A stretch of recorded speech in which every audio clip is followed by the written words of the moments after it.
26 years old Ketan Agarwal, his fiancée and some other person trekking అని చెప్పేసి వెళ్ళారనమాట. ఎక్కడికి అని అంటే పూణేలోని లోహగఢ్ ఫోర్ట్కి వెళ్ళారంట ట్రెక్కింగ్ అని. అండ్ అక్కడి నుంచి వచ్చిన సమాచారం ఏంటంటే ప్రమాదవశాత్తు కేతన్ అగర్వాల్ ఒక లోయలో పడిపోయాడని చెప్పారు. అది ఒక ట్రాజిక్ యాక్సిడెంట్ అని అందరూ అనుకున్నారు, but that's not the case. It's a planned murder. ఏంటంటే హిస్ ఫియాన్సీ అండ్ తనతో వెళ్ళిన తను ఎవరంటే ఆ అమ్మాయి వల్ల బాయ్ ఫ్రెండ్ అంట. ఇద్దరు కలిసి ప్లాన్ చేసి తనను ఆ లోయలోకి పడేశారనమాట. It's a planned murder. And దీని గురించి ఇన్వెస్టిగేషన్ అయితే ప్రజెంట్ రన్ అవుతుంది.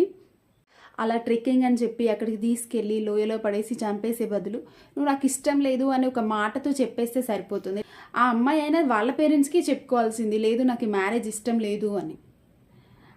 ఎందుకు అలా ఇన్నోసెంట్ లైఫ్స్ని మన చేతులతో మనం ఎండ్ చేయడం?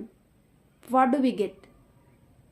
ప్రజెంట్ అయితే ఒక మనిషిని చంపడం అంటే అసలు ఒక్క నిమిషం కూడా ఎవరు ఆలోచించట్లేదు.